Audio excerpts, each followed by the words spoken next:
All right, guys, so we're going to take a deeper look into the motherboard today. Now, I made another video that kind of touched upon like what a computer is and what components kind of are on the motherboard in order to make a computer, like the CPU, the RAM, and the mass storage. Those three components are basically the things that make a computer, like the most basic computer. But there are other features and other things on the motherboard that people should really be aware of. Now, I'm not going to go through all of these things. I'll probably maybe make separate videos for some of these things, but I'll try to touch upon some of the major concepts and some of the major features on the motherboard itself. Now, because computers are everywhere, um, the computer community basically came up with a standard for certain sizes of motherboards that everyone uses in the industry. And these standards are called form factors. And Wikipedia defines this as a hardware design aspect that defines and prescribes the size, shape, and other physical specifications of components, particularly in electronics. There are many types of motherboards, but they all come standardized, and they do that in the industry to make components interoperable, right? Like you're going to be able to put a motherboard into different devices because they come standard, and they don't have all wonky sizes that you need very specified equipment for. It's kind of keep it very general so everyone can use it. Now, although there's many types of motherboards, they only come really in two standards, ATX and ITX. ATX is used for like larger machines like desktops and like servers and stuff. Then ITX is used for smaller things like, laptops and smartphones, stuff like that. The three major motherboards you're really going to see today, though, are the standard ATX, micro ATX, and the regular ITX. Everything else is kind of specialized. Although there are different types of motherboards, they all come standard with kind of like the same features. If you've seen some of my other videos, you might recognize some of the stuff on this diagram. Things like the CPU, which is like the little square in the middle. Those two to the right of the CPU, those two slots. On here, it's labeled DIMM slots. Those are the RAM slots, the random access memory, the short-term memory of the motherboard or the computer. And what else? We went over the CMOS battery, which is like the extra energy that the motherboard keeps in order to keep an internal clock.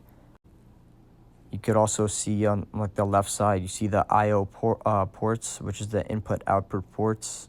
Those are the little things that you see in the back of your computer that allows you to plug all your little devices into it. And there are other things that we haven't covered yet, like the PCIe slots, which allow people to plug in graphic interfaces, and like the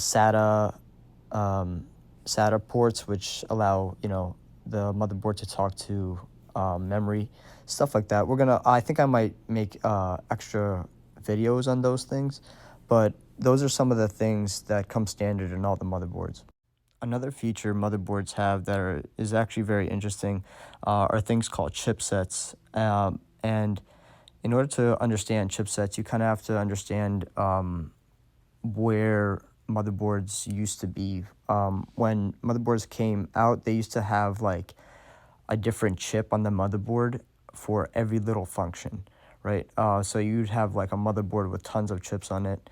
But as things got more advanced, people figured out that they could put some of this functionality all together. Nowadays, most motherboards come standard with chipsets, and usually two chipsets.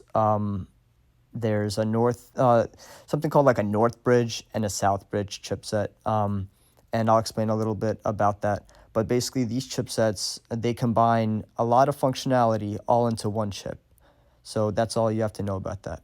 So if you take a look at this diagram, you can see that this is a chipset. You see the North Bridge and the South Bridge, and basically these are the two chips that divide the work in the motherboard, right? The North Bridge handles like the fast stuff, the stuff that needs to happen now, talks to the CPU, talks to the RAM, the memory, stuff like that. And then the South Bridge does the slower stuff, basically talks to like the peripherals, which are like the keyboard and the mouse and the things that just plug in, and external hard drives, stuff like that.